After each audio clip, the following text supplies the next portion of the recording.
Alright, to start it further, we will head back to our questionnaire data, and here we will check if the text value is negative or not. So what we will do is pretty much simple. If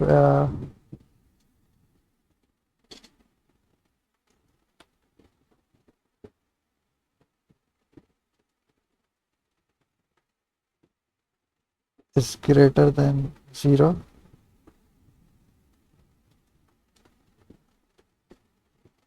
what we will do is look for the wall renderer component.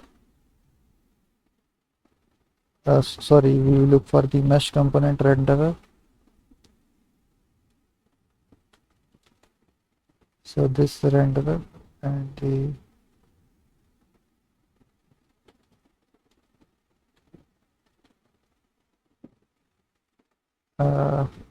this was our wall, so let's call it wall renderer, like this. And once we have the renderer,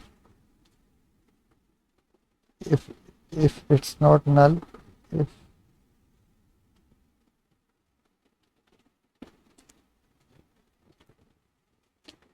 either you can use this, or you guys or sorry or you guys can use try get component, which is exactly uh, which should be used here for professional, so because that is built for this because that is built for this purpose. When you are not sure that you will get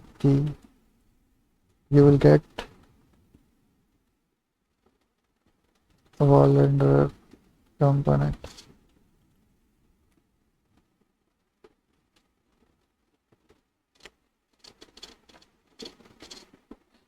So now what you will do is pretty much simple. This line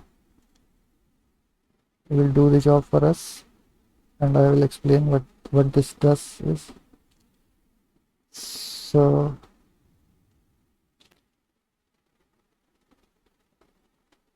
it will look for the color, base color.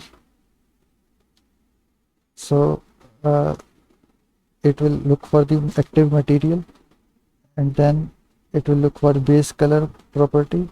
And if I show you in the material, this is the base color,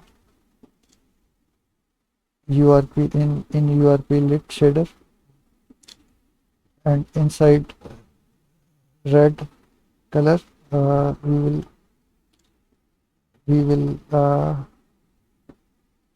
we can make two colors here, like this, color red in a serialized field,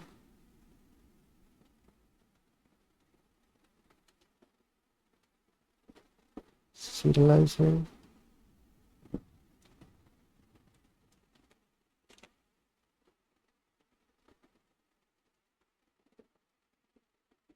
Oops, like this, but we want green, so we'll put green like this,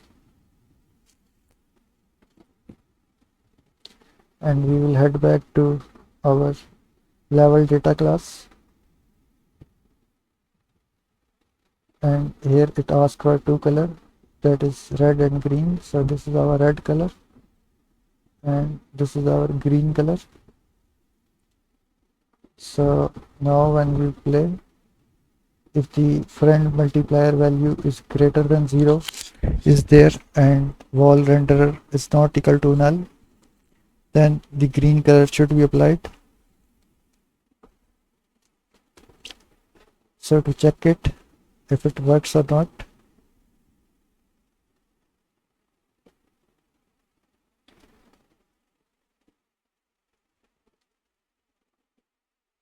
so green color doesn't apply well, but for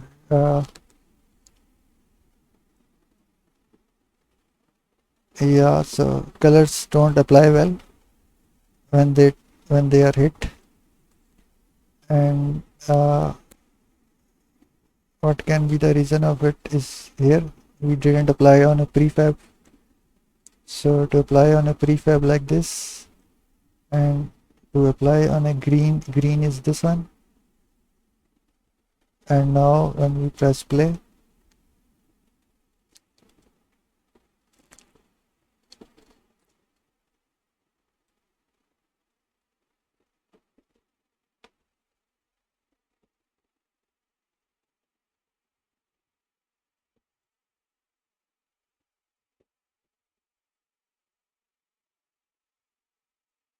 if you head over to the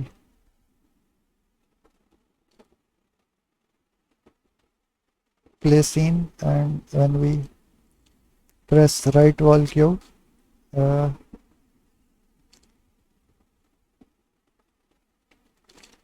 you can see that these are not affected yet. So what can be the reason for it?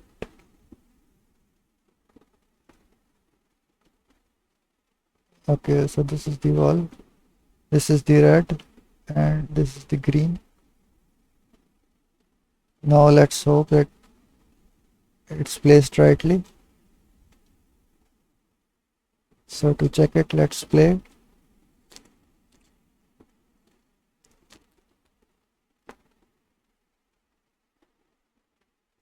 Again, bit of tweaking it required, and right when it increased in size,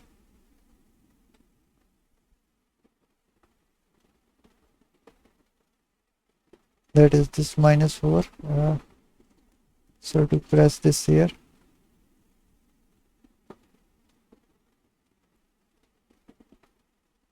okay, so yeah, we didn't set the alpha value rightly, and now when we press play again, this is how it changed to, which is exactly what we wanted. So again, for the last time, I will show you again that you go to prefab here like this, go to wall cube, and here when the alpha is 0, you will set the alpha to the value, and in our case the alpha was 201. We will select the similar value, 197 is fine, 194, and here like this 192 and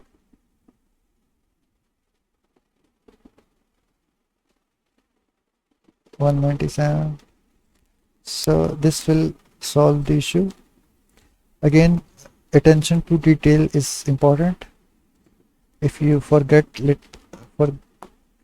forgot little things like what you have to put in prefab, changes will totally mess up your code a big time. So this is how it is.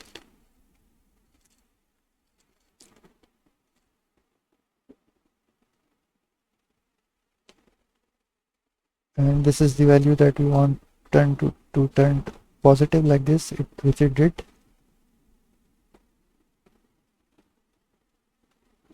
And this is how it is.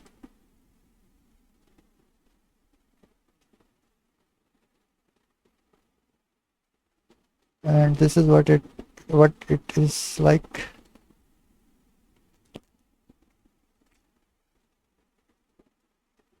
Loads of allies.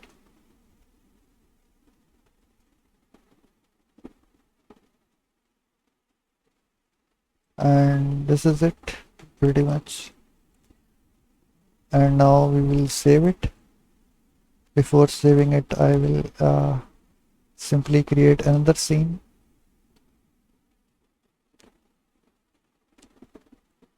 So head back to scenes here, and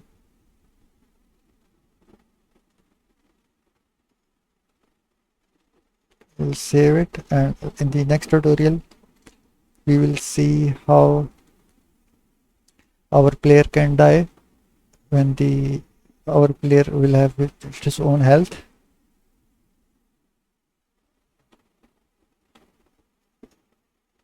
And it can die when certain enemy approaches.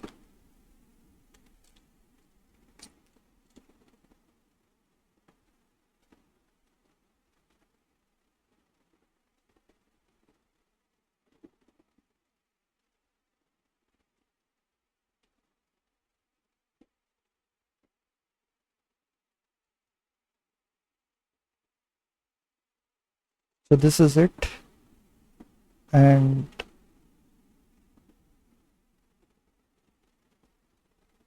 yes, this is it. Another thing that you will notice is that prefab multiplier doesn't work uh, when when the game object name is left wall queue.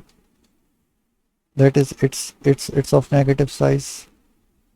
So prefab multiplier doesn't work in case our game objects don't pass from here. So this is something to look at. And